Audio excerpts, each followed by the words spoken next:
Hello. Thank you so much, everyone. Thank you for taking the time for joining us here this evening. I'm going to go ahead and just give a couple more seconds for all of our attendees to start hopping on and our panelists to also get settled in this new Zoom room that we just transitioned to. So yeah, just go ahead and give us 2 seconds.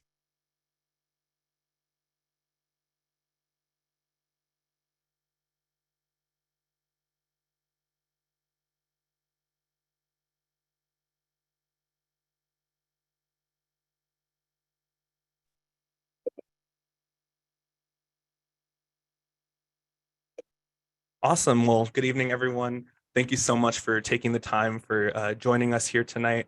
I know we all live pretty busy lives, each and every one of us, and it means a lot to all of us as plaintiffs and hosts this evening for you taking the time out of your schedule to be here. My name is Jonathan Juarez. I am currently the media justice organizer for YUCCA, which is Youth United for Climate Crisis Action.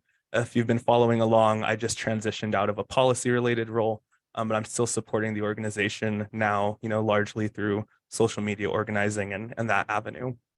So I'm going to be a moderator for tonight's Q&A discussion. But before we get started, I want to begin the space, as we do with all of our spaces, with a land acknowledgement. So if you'll join me, I want to really ground ourselves in place and in this space, in gratitude and respect by honoring the indigenous land, air, water, and life protectors whose land and shoulders we all stand on. We know that our work in all of our various fields and organizations for climate justice, for, all of the different intersections of our work, are just a continuation of that long-standing tradition and a long-standing lineage of resistance against extractive colonialism that indigenous peoples here on this place, but also all across the world have been leading. So, I want to, as your moderator, I'm joining tonight from unceded Tiwa territories here in so-called New Mexico. We have plaintiffs and legal counsel joining from all across the state. But yeah, I want to, and we know that we have folks joining from all across Turtle Island and maybe even further. But I want to, please join me in taking a moment to, honor the fact that we all organize and live on unceded and occupied indigenous lands. So, please take a moment to consider how you can include in your work for climate justice or whatever your work may be, that commitment to the rematriation of this beautiful place we all call home back into the hands of its original caregivers. So we extend our solidarity and our gratitude to our Tiwa relatives. And I want to thank you all for starting in respect and gratitude with me. So we have an amazing evening with rich conversation ahead of us. But before we get any further, I want to welcome one of our interpreters for the evening, Sage, to give an introduction on language justice and instructions for interpretation for tonight's event. Thank you. Language justice includes a commitment to everyone's full presence and capacity to communicate in our languages. I want to begin by acknowledging all the languages here today, as well as the languages of indigenous people of this land. La justicia del lenguaje incluye un compromiso de presencia plena de todos y la capacidad de comunicarnos en nuestros idiomas. Quisiera comenzar reconociendo todos los idiomas aquí presentes hoy y también los idiomas de los pueblos indígenas de estas tierras. My name is Sage Bird, and together with Lluvia, we'll be co-interpreting. Mi nombre es Sage y junto con Lluvia vamos a estar co-interpretando. This event will be held in Spanish and English, in both languages, and they will both be actively used. So if you're not comfortable communicating in both languages, you'll need to choose a language channel, and I'll explain how interpretation works. Hoy este evento se llevará a cabo en inglés y en español. Se usarán ambos idiomas activamente. Así que si usted no se siente cómodo comunicándose en ambos idiomas, usted podrá elegir su canal de idioma preferido en unos minutos y voy a explicar cómo funciona. We'll be using the Zoom interpretation function. If you're joining from a computer, you'll see a globe icon on the bottom of the screen. And if you're joining from a tablet or a phone, you'll see 3 dots or more, and you'll see a menu that will include an option called language interpretation. If you can't see the globe or the language interpretation function, after it's been activated, you can contact Team Tech from EarthCare and collaborators. To listen to the interpreting, click the globe icon on language interpretation.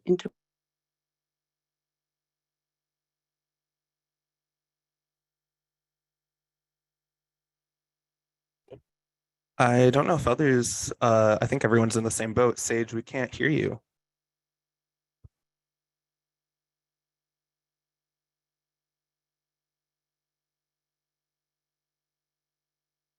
I don't know. For Oh, us there to you be are. here. Can you hear me, Can you hear Sage? me? Yes. Okay, we lost you like 30 seconds ago. Oh, can you hear me now? Yes. Um, what was the last you heard? You had already walked us through how to use the globe and select a language. Thank you. So we can help for everyone to communicate in different languages by speaking loud and clearly, and you can speak at a moderate pace. And we want to thank EarthCare and collaborators for making it possible for us to be here. We're so pleased to be able to support this multilingual space since we feel strong solidarity with the work you all do. Estaremos usando la función de interpretación de Zoom.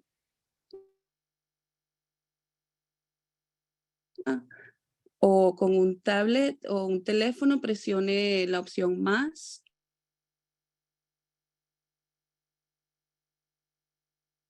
De interpretación de idiomas.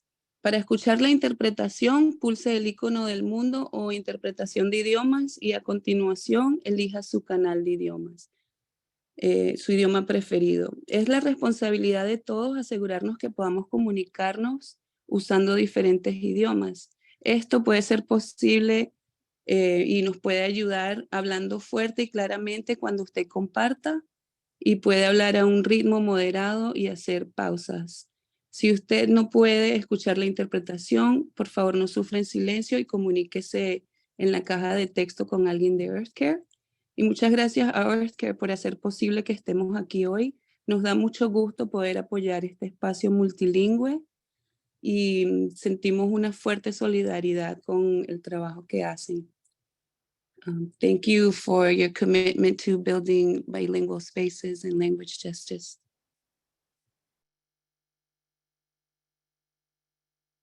And thank you so much, Sage and Yulvia, for joining us tonight and offering that very important component.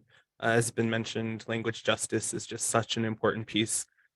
Being from such a diverse community here in New Mexico, and really across these occupied lands. So I hope that's something that we can all work towards incorporating into our work. Now, for the reason that we're all here tonight. So, as I'm sure you might have heard, about 2 weeks ago, a broad coalition of frontline organizations, youth-led organizations, indigenous-led organizations, and also frontline plaintiffs, so folks who live right in the backyard of this extraction that we're seeing and have to consume and live right on the front lines of the toxic pollution that is affecting our health, affecting the well-being of our livestock and our overall climate. It's crazy. But about 2 weeks ago, we filed a landmark lawsuit against the state of New Mexico and relevant agencies for violating New Mexicans' right to an environment that is protected from despoilment by pollution and from pollution's toxic waste. So we're here tonight as plaintiffs and as legal counsel to share about our case, to share how you can support us, and also answer any questions that you might have about this lawsuit and the impacts that it could have further down the line for every New Mexican. So that's the purpose of tonight. We're going to do some introductions, and then I will hope I think Sonia is going to help me a little bit, but we're going to kind of guide us through some questions and answers. And I believe the intention is that all of our participants that do have questions this evening engage with the questions and answers function here on Zoom. And so that way we can, everyone can see the question. We can also, I believe, provide a written response and like references and things that are a bit more helpful and in-depth. So yeah, so right now I'm going to jump right into introductions. So first I'm going to welcome lead counsel for this landmark case, Gail Evans, senior attorney for the Center for Biological Diversity. Thank you, Johnny. And Johnny, would you like me to proceed with my comments? Yes. Great, thank you so much. So as Johnny said, my name's Gail Evans. I'm an attorney with the Center for Biological Diversity, and I'm based here in Albuquerque, New Mexico. And the people and the organizations who brought this case, as Johnny said, are frontline community members, Indigenous people, youth, and environmental justice organizations. And we came together under the name NMLAWS, which stands for New Mexico Land, Air, Water, and the Sacred. And this name was given to us by former Navajo Nation Council Delegate Daniel So. He's a plaintiff in the case, and he's also been instrumental in bringing the case together. We filed the case to protect our beautiful state and to protect our air, our land, and our water, and to protect our health and our climate. And we're calling on our governor, our legislators, and our state leaders to fulfill their constitutional duty to control pollution from the oil and gas industry. Because we have an oil and gas pollution crisis in New Mexico.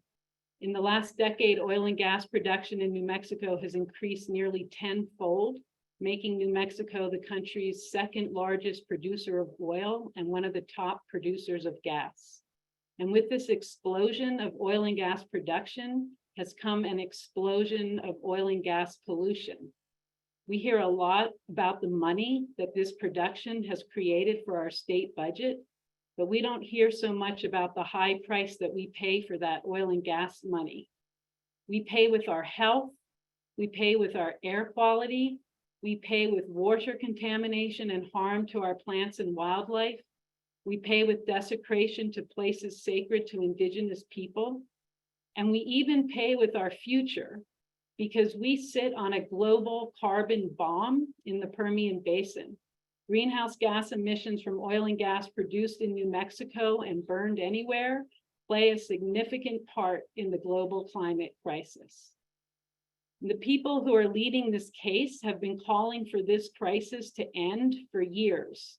They've been pushing the state for years to do something about controlling pollution from oil and gas production, but their efforts have been ignored. So now, together, we are turning to the courts to intervene to enforce our constitutional rights. And in New Mexico, our Constitution is one of our greatest strengths. Our Constitution provides protections that are not available in the federal Constitution and are not available in other state constitutions.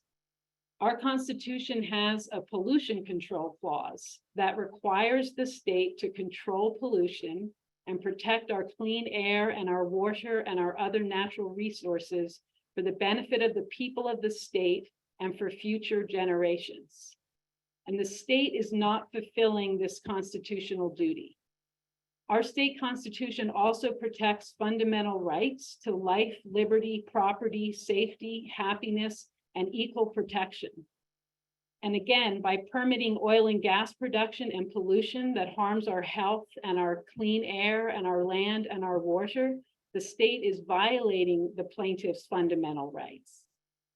So I want to take a moment and explain how our state constitution is enforceable and how it's a strong tool to make change in New Mexico.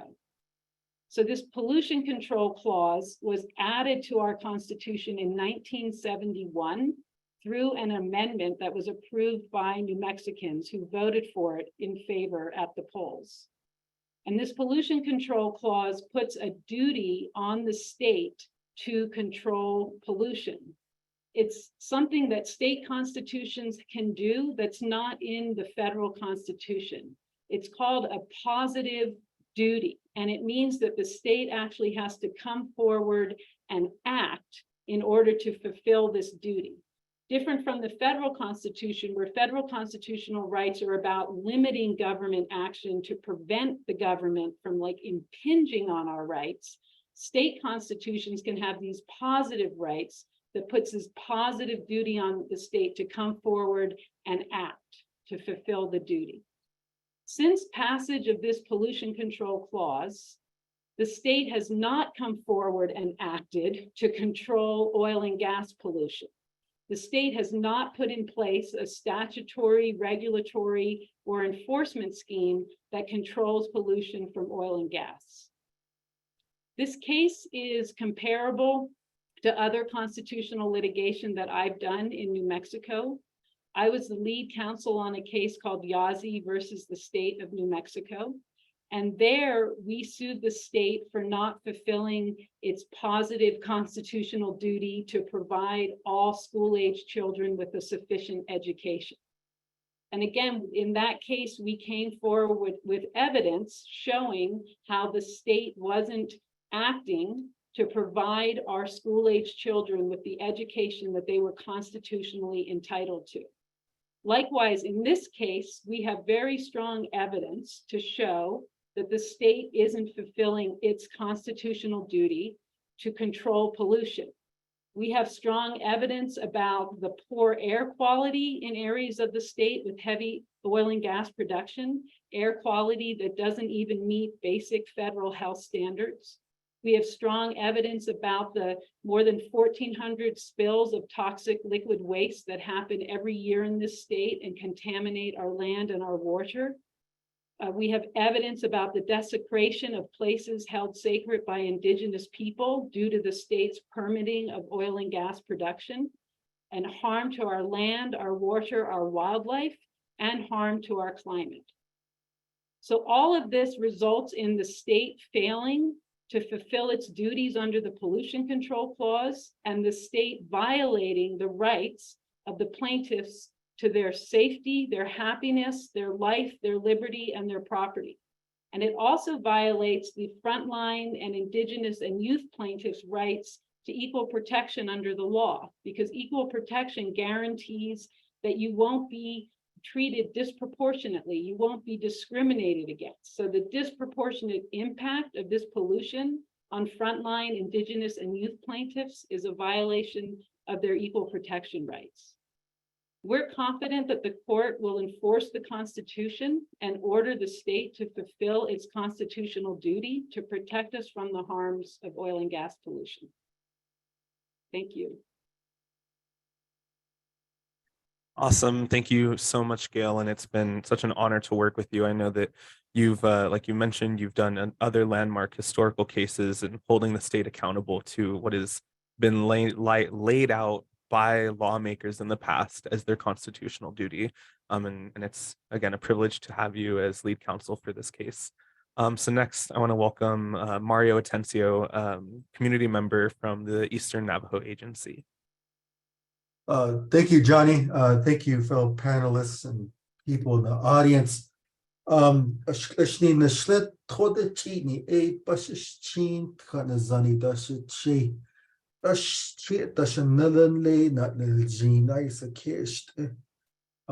name is Mario Atencio. I'm Mud Clan, born for Bitterwater Clan, and I'm from Torreon, New Mexico. My father's family is from Counselors, New Mexico.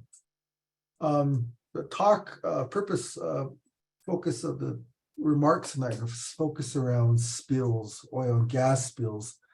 In recent times, the state of New Mexico has seen incredible rapid increase of oil and gas development. And with that dramatic rise in development comes a dramatic rise in pollution from oil and toxic waste spills and storage of the oil and gas waste. While not required to do so by statute, in the summer of 2021, the Oil Conservation Commission, OCC, promulgated rules that prohibit spills. Since then, there have been over 1,870 self-reported spills, and the Oil Conservation District has not issued a single penalty for a spill. The Oil Conservation Division has a backlog of about 16,000 oil spill remediation cases, where the operators have submitted a proposed remediation plan, but the OCD, Oil Conservation Division, has not approved or denied the proposed plan. These spills remain unremediated. In the past years, there have been an average of more than 4 spills a day of toxic liquid waste in New Mexico. The true number of spills likely exceeds the figures in the state database, but the spill data is self-reported by the oil and gas operators. In 2022 alone, there were over 1,450 spills of liquid waste, resulting in almost 6 million gallons of liquid waste released into New Mexico's environment. Most spills were caused by equipment failure. While the OCD has authority to sue energy companies for failing to adequately remediate spills, they rarely, if ever, take such action. Next are toxic liquid waste pits. So the oil and gas fields produce a waste called produced water. It's not water, it's liquid aqueous toxic waste. The water that's not injected back into the earth is spilt, leaked in the ground, or reused in the fracking process. The stuff that's not leaked, that's not reused, spilt, or leaked is discharged into pits. There are approximately 8,300 produced water pits in New Mexico. There are over 40,000 additional oil and gas waste pits in New Mexico where other types of waste are discharged. The produced water and other waste stored in pits in New Mexico contaminate groundwater, soil, vegetation, and pose a hazard to wildlife and livestock near oil and gas sites. Between the 1980s and 2003, the Oil Conservation Division recorded nearly 7,000 cases of pits contaminating soil and water in New Mexico with harmful contaminants in sample pits, including benzene, toluene, xylenes, arsenic, mercury, and lead. The impacts of this waste on communities. The spills and leaks and evaporation of toxic liquid waste contaminate New Mexico's land, air, and water. The Oil Conservation Division, OCD, is under no legal requirement to notify impacted community members if there is a pit or spill near their home, school, or workplace. Frontline community members like my family, Indigenous plaintiffs, and youth plaintiffs are disproportionately impacted by the contamination of the land, air, water caused by spills and storage of toxic liquid waste and oil. Frontline plaintiffs live closest to these spills and are the closest to the contamination.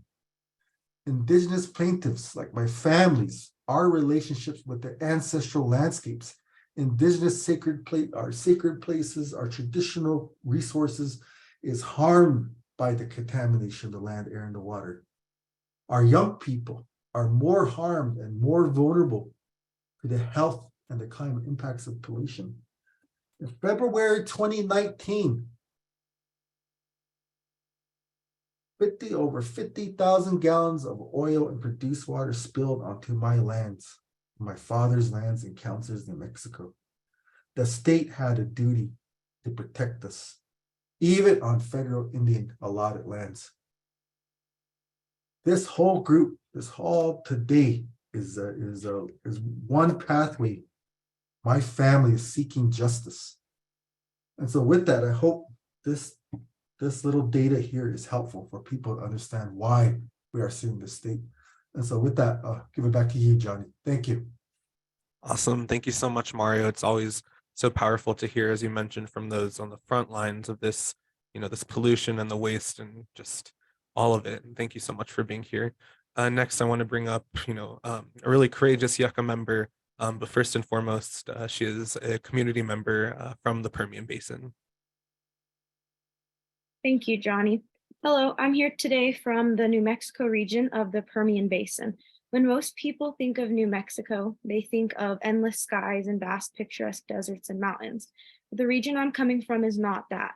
The area I'm from is labeled one of the worst in the entire country for air pollution. It was beautiful when I was a child, which was not too long ago.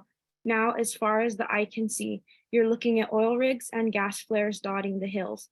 The drilling pads and pipelines are pushing their way closer and closer to our homes. Many of us live with flares burning all hours of the day within only feet from our front doors. There are frac sites the distance of a football field from our homes, and the smells of the chemicals are overwhelming. The pollution stings your eyes. The schools are even close to this equipment. The people of this area are constantly in and out of doctors' offices looking for an answer to mystery upper respiratory illnesses that they deal with all year nonstop.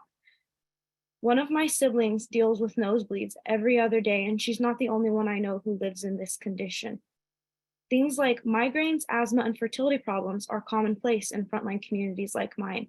Many of our families have suffered from lung and heart disease and high rates of cancer. How can we not be sick when the town has a constant haze over it? All of this has been allowed by our state government. The people we voted into positions of power have abandoned us and left us to die, all in the name of profit. When I say sacrifice zones, I want you to envision children playing while just past the fence there is heavy construction and flares burning, filling the sky with carcinogens and other toxic chemicals. I want you to picture your backyard and your children or grandchildren.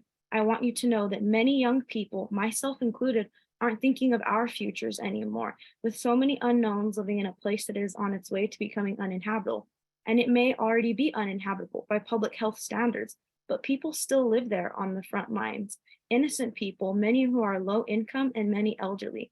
The state has a duty to protect us too, and the state has a duty to protect us all. The state needs to answer for its practice of failing to comply with federal ozone standards, and the state needs to answer for its failure to enforce its produced water rules, its methane rules, and environmental air quality standards.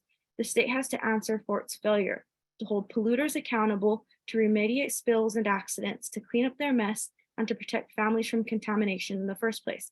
I want to know if it's that easy to forget the people like me and my community who live on the front lines. We too demand justice and our rights as New Mexican. Thank you. Thank you so much. It's always an honor to share space with you, and you just showed why you're such a powerful and eloquent speaker, and thank you so much for joining us. Next up, I want to welcome one of our Pueblo matriarchs and someone that I'm also very privileged and honored to work with, Julia Bernal, Executive Director of Pueblo Action Alliance. Thank you so much, Johnny, and to all of our relatives in space with us today. As mentioned before, my name is Julia Bernal. I am from the Pueblos of Sandia and also lineage to Taos Pueblo.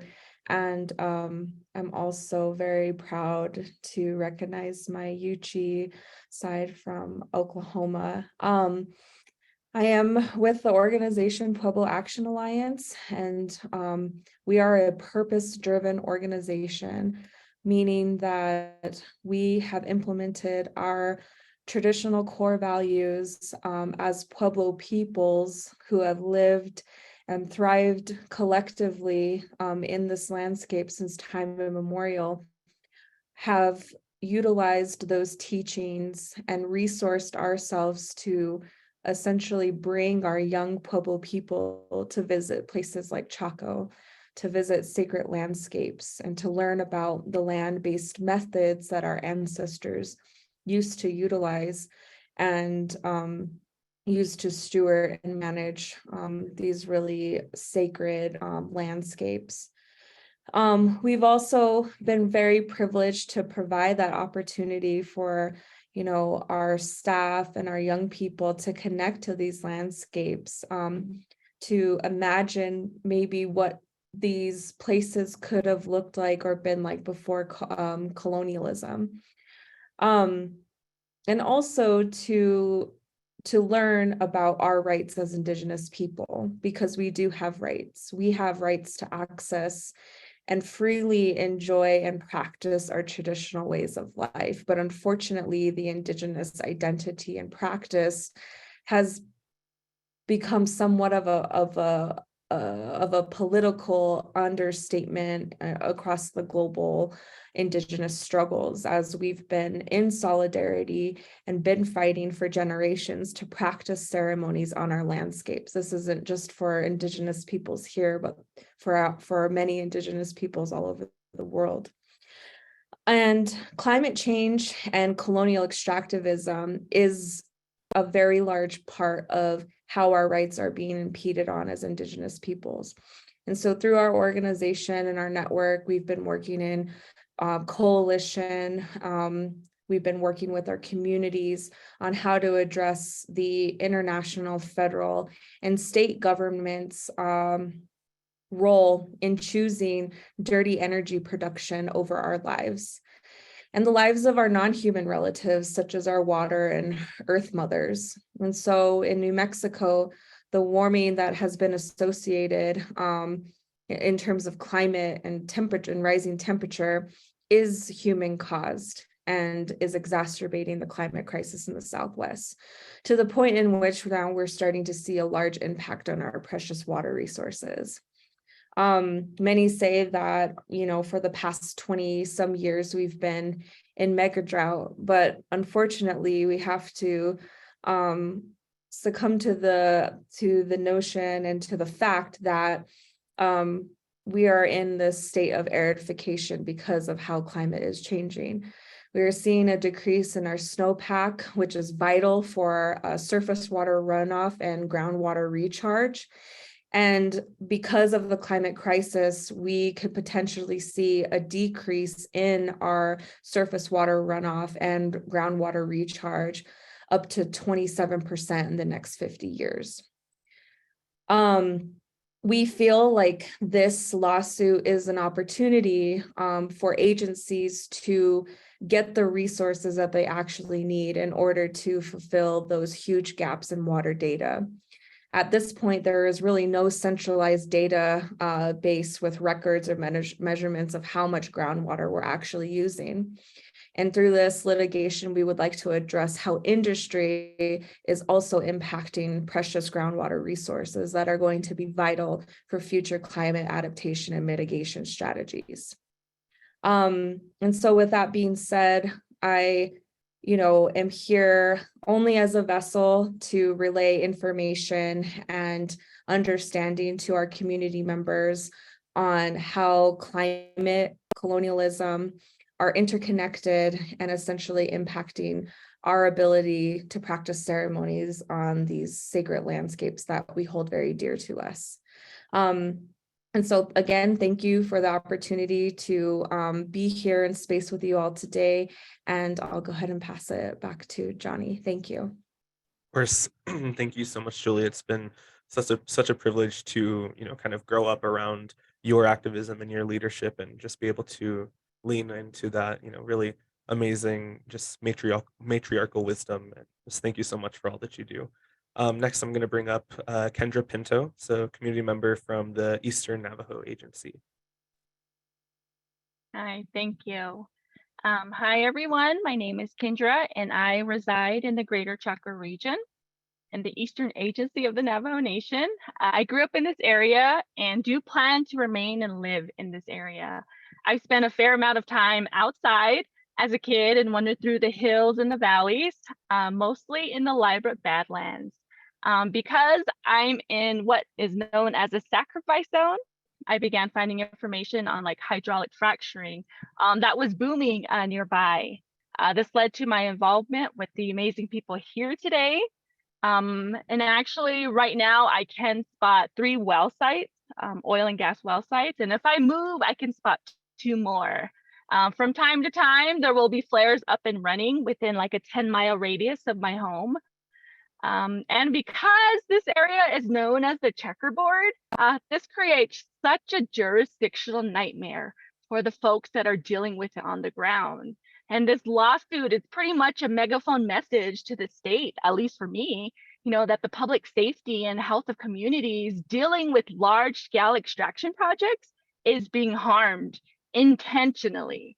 I currently work as a thermographer with Earthworks and do spend some time in the oil fields here in San Juan Basin. This isn't ideal health-wise, but it's also important that there are stories told from the directly impacted communities. And being out in the field is the best way to kind of get a sense of what people are dealing with, because not often do you hear those stories from the ground. There are many issues that these communities face, and sometimes those issues are not addressed quickly and appropriately, if ever. There are examples of poorly maintained oil well sites in this region. And I think a lot of it has to do with the fact that this is very rural, it's very isolated. How often are these wells, over 40,000 wells in the San Juan Basin, how often are they actually being inspected? I'd also like to share some brief observations that I see as someone who sees it daily. The changes in the land are very noticeable as I walk around outside, walking the same path as I did as a kid. There are well sites peppered all along the horizon, and it does kind of create a sense of dread. And I say that because as someone who actively seeks information on extracting methods that are being used nearby, it's a little scary to know a bit about what is essentially venting into the air as far as methane. There are still areas in this area that are untouched and pristine, and we need to protect those places for future generations. Another thing that happens out here is the smells in the air. I most recently went out to the oil field to do some work, and you don't even need to be on anywhere near the well site when you can get big whiffs of gaseous odors, like propane odors is one I noticed on the most recent outing. And when you think about the after effects of going out into these fields, I worry, very much for people that are dealing with it, but also there are folks who are working in the industry that I also worry about, because this stuff is invisible. We don't even know it's around us and harming us until we get something fancy like a flare camera to look at it. So it's worrisome that everyone out here is essentially being poisoned every day. So those are a few things I'd like to share, and I appreciate everyone who is here, and I appreciate the time that you gave me to share my story. Okay, thank you. Thank you so much, Kendra. It's just, to see just and hear these effects of this pollution and this waste, from folks that have to live and work right on the front lines. It's just so powerful. I've also been fortunate enough to do, tours of particularly the Counselor, New Mexico region, and just to see, how community out there has to live with this constant, the massive trucks just tearing up the road, just like you mentioned, the smells. It's alarming, and it's horrifying. And I remember, we've mentioned before, I remember we were just there for just a couple of hours, and already people on our tour were dealing with headaches. Someone got a nosebleed, different, feeling nauseous, feeling lightheaded, and it's not unheard of at all. This is very common for people that have to live on the front lines of this pollution. So thank you so much for everyone that's joining us tonight from a frontline community, and sharing about these experiences and the impacts that the failure to regulate this industry have had on you and your family and your connection to the land and your ancestors. So next, I want to welcome up Tim Davis, another one of our senior attorneys. He's actually with Wild Earth Guardians, and yeah. Thanks, Johnny. Hello, everyone. My name is Tim Davis. I'm a staff attorney with Wild Earth Guardians. And you already heard Gail say that the state has not put in place a statutory, regulatory, and enforcement scheme that controls pollution from oil and gas. I'd like to talk a little bit about what that looks like and give everyone a few examples of that. The bottom line is that New Mexico does not protect public health, the environment, or cultural resources from oil and gas development and pollution. So the main law that regulates the oil and gas industry in New Mexico was originally passed in 1933. It's called the Oil and Gas Act. And the purpose of the Oil and Gas Act is to prevent waste in the production of oil and gas. It's basically a contract between the state and the industry to drill. And it was not designed to protect the environment or communities in oil and gas production regions. and it does not provide these protections to this day. So while the Oil and Gas Act does not protect the environment, our environmental laws also exclude oil and gas pollution. So what does that mean? It basically means that we have environmental laws that are designed to protect the environment, but they say oil and gas pollution doesn't count. We don't regulate oil and gas pollution. Some of those specific laws are the Water Quality Act. It does not address oil and gas pollution. The Hazardous Waste Act, the Hazardous and Radioactive Materials Act, and the Solid Waste Act. So if the oil and gas industry produces solid waste, New Mexico says that's not pollution. Air quality is one example of an environmental legal area that is actually regulating the oil and gas industry in New Mexico. But the Federal Clean Air Act requires the state to enforce its provisions. So the state really has no choice.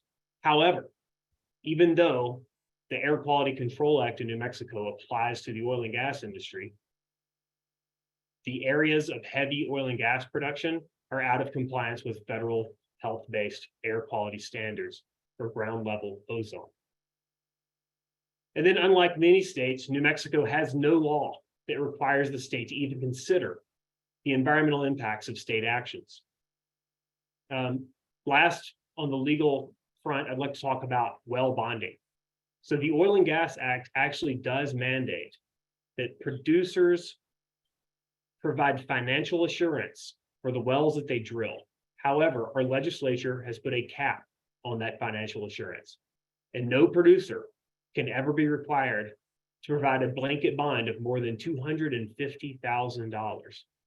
So the way that that actually plays out is that it costs about $70,000 to clean up a well, and that's just to plug it and abandon it. So even if a producer has thousands of wells, there's only enough financial assurance to clean up 3, maybe 4 of those wells if that financial assurance is needed. It's wholly inadequate. And last, I'd like to talk about funding. So in addition to these problems with our statutory scheme, our legislature has chronically underfunded the state agencies that regulate the oil and gas industry.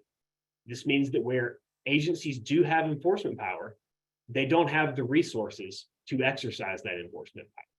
They don't have the resources to inspect facilities, and they rely on the industry to self-report any infractions.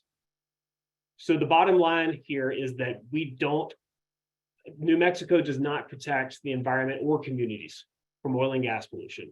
The state has no obligation to conduct an environmental impact assessment before oil and gas development is approved, and New Mexicans have no real mechanism to challenge oil and gas development that impacts the environment, public health, or cultural resources. And with that, I'll pass it back to you, Johnny. Thank you all. Thank you, Tim. I mean, this is, the first time I know I'm seeing some of the reactions come up in the chat. The first time I heard some of these, the fact that, like you mentioned, solid waste from this industry is exempt. All of these other, all of these toxic, hazardous byproducts of the production of oil and gas in the state, they're exempt from these laws that are in place to protect us. And it's mind-blowing and it's infuriating. It's just, I could go on, but now I want to welcome, last but absolutely not least, one of my personal siblings, Pueblo siblings, and also one of our campaign organizers for Yucca, Zephyr Jaramillo. Thank you, Johnny. Good afternoon, everyone. Thank you so much for being here. I'm honored to be here with you all today to share about why our group, Yucca, Youth United for Climate Crisis Action, feels like this lawsuit is a critical part of our strategy to protect our health and environment and fight for a livable future. So my name is Zephyr Jaramillo. I come from the pueblos of Isleta and San Felipe, and I'm a member leader with Yucca, and we are one of the organizational plaintiffs in this lawsuit. So I'm 21 years old, and in my short lifetime, I've already experienced the state's largest wildfire. I've experienced extreme drought. I've experienced record heat waves, and I have I've experienced report after report from the world's leading scientists telling me that our life support systems are on the brink of collapse and that our agricultural systems, water security, and health and safety will unravel. I've experienced the fear, the anxiety, and the stress of inheriting a world already ravaged by climate disruption. And I know that there are some of you here today with, children much younger than me. And I also know that many of the named defendants who are charged with the duty to protect New Mexicans' rights to health, safety, and a livable future also have children that are younger than me. So if I'm scared to think of a future that I might not have, what does that say for the little ones coming up behind me? And what does that say for the next 7 generations that we have a responsibility to protect? We filed this lawsuit because we cannot stand by and allow our futures to be sacrificed. The harsh reality in New Mexico is that our state has chosen industry over its own people. And by failing to control skyrocketing pollution from oil and gas, the state has allowed industry to harm our land, our air, water, health, and climate. Yucca has met with state agencies numerous times to suggest policy proposals that would protect our communities from oil and gas pollution, but nothing changes. We have tried to hold agencies accountable for enforcing the regulations that do actually exist, and again, nothing has changed. Legal action is our last recourse, and it's time to demand accountability. We cannot continue to allow our state government to dig its head in the sand and ignore the climate crisis. We have a right to a livable future. And every single day that the state of New Mexico fails to control oil and gas pollution, it threatens that future. New Mexico is sitting on one of the biggest climate bombs in the world in the Permian Basin, as was mentioned before, and more untethered extraction there will unleash climate chaos if the state does not step in. So we won't have a future if we do not hold the state accountable for violating its constitutional duty to protect our fundamental rights. And so we believe that this lawsuit can help force the state and our lawmakers to take action and put in place the proper policies, regulations, investments, and enforcement practices to reduce the harm our communities are experiencing as we work to transition our economy in the long term. So I want to close by saying that we have to value our land, we have to value our air, we have to value our water, and we also have to value our bodies and health. And if we value these elements of the natural world that give us life, we absolutely must protect them. And that is what New Mexicans knew when they enshrined our rights into the Constitution. And that is what we know today and why we took the historic step of filing this lawsuit as land and water protectors and defenders that are demanding justice for a livable future. Thank you. Thank you so much. And thank you again, everyone, for everything that you've shared tonight. I think, some of, what's really resonating with me is, we keep referring to this, climate time bomb, and that it resides here in the Permian. And I think, to dive into that for a brief second, we look at the carbon budget. So what global scientists have say we are allowed to continue emitting to, try and mitigate catastrophic, ripple effects throughout the country or throughout the world. And I remember, if I'm remembering correctly, over 10% of that budget comes from the Permian Basin right here in New Mexico and Texas. And another, really important fact is that it's also largely unproduced yet. It's a lot of resources that have yet to actually be extracted. And so there is time, but as we've mentioned that this is, it's every single day this continues, and we're now the second largest producer of oil and gas in the country. And it's just, it's been absolutely, insane to hear all of the different loopholes and just how oil and gas have been given a complete, full reign, and the negative impacts that's had across all of our communities. But yeah, thank you all so much. I now want to invite audience members, attendees to again engage with the questions and answers function. We've answered a few I see already.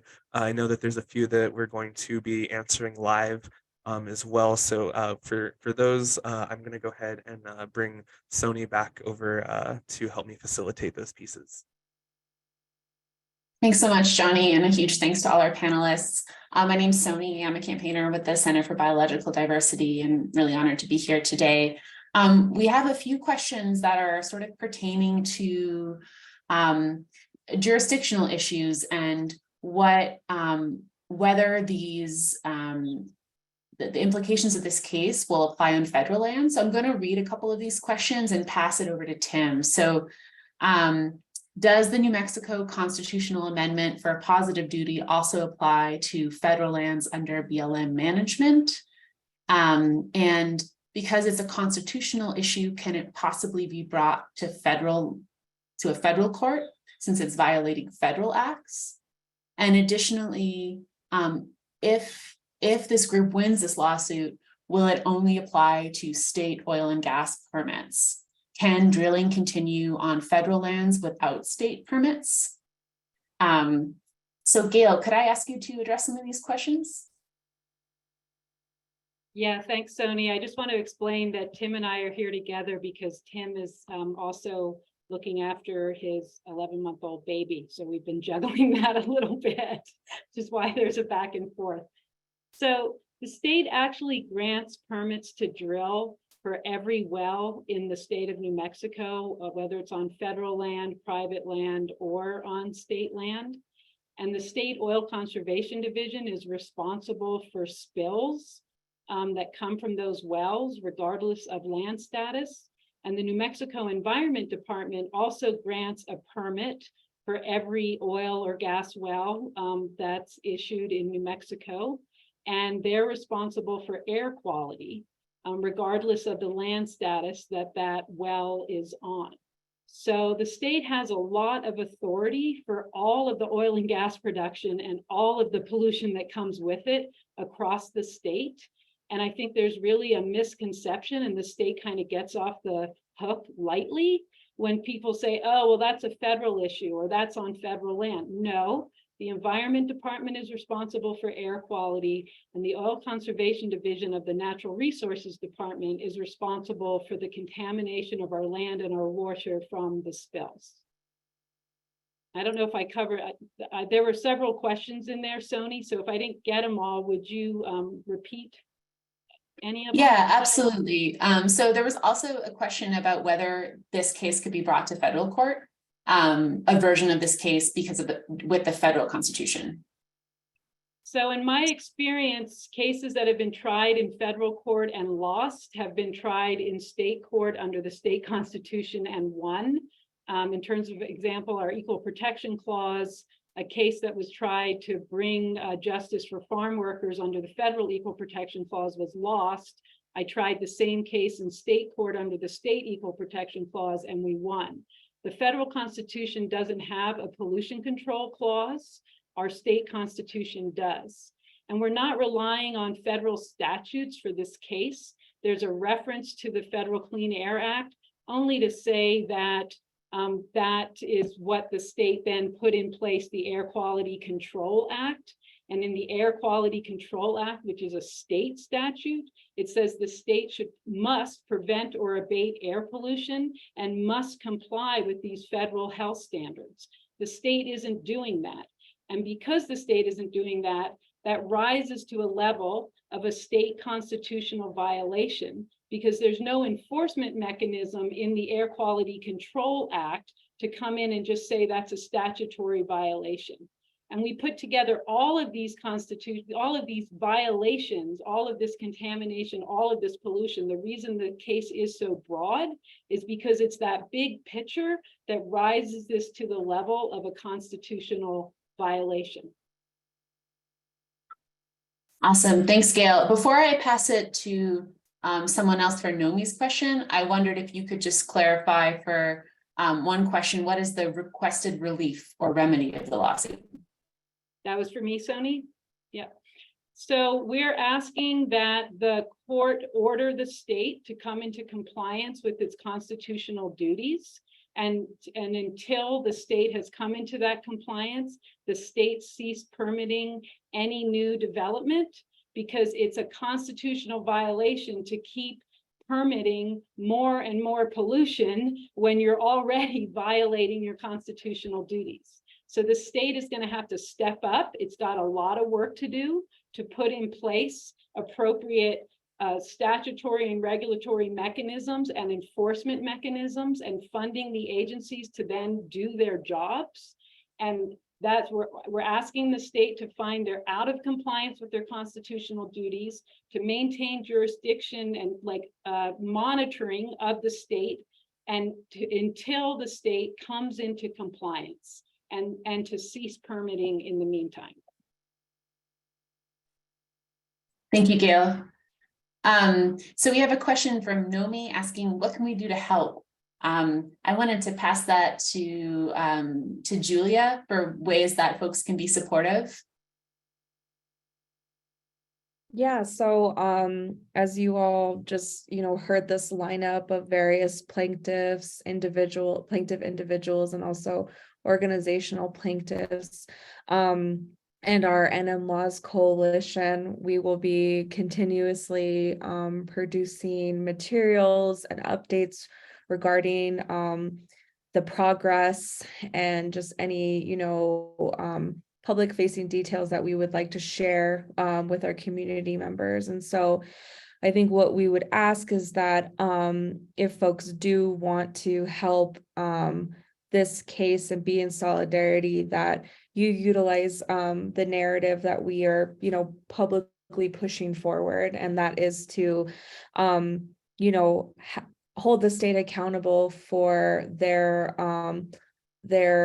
lack of resourcing our environmental agencies to do their job, and continue to support that that movement to ensure that environment departments gain capacity, work directly with frontline community members, and also create other policy avenues and resourcing avenues to also address remediation and cleanup. So there'll be a lot more materials coming out of our coalition and also within our organizations. And so we just ask folks to continue supporting our narrative and support the work that's happening within our grassroots movement. Thanks. That's great. Thanks so much, Julia. Thanks, folks, so much for your questions. I'm seeing that we're at time, so I'm going to pass it back to Johnny, but I encourage you to go to the website for the case, which is www.nmlandairwatersacred.org. And you can learn more there and also get in touch and engage. I'd love to pass it back to Johnny just to close us out. And also, please feel free to get in touch with any of us if you have more questions. Yeah, no, absolutely. Everything that Sony just said, I think that's really all I wanted to say for a closing. Is just, thank you so much for our plaintiffs and our legal counsel for all of the insight that you've offered. Thank you to our attendees and all of our community members for your questions. I think that there were things that, all of us wanted clarity on, and sometimes we can't even think to ask those questions. Yes, we just got that website dropped in the chat. But yeah, once again, it is nmlandairwatersacred.org. That is kind of the landing page that you can find out more about the plaintiffs, more about the complaint. You can read the complaint, or you can read a summary of the complaint. And it'll also be, kind of where we post any of the upcoming calls to action surrounding our lawsuit. And, this is definitely going to be a longer battle. And so we thank you for coming tonight, and we hope that we'll have your support through the months and years that this fight is going to take to once again hold our state accountable for directly violating New Mexicans' constitutional right to an environment that is free and protected from the pollution of industry. So once again, thank you so much. I see all of the love coming in from attendees. Thank you all. Thank you again to our panelists. And yeah, I think that's all. Thank you so much.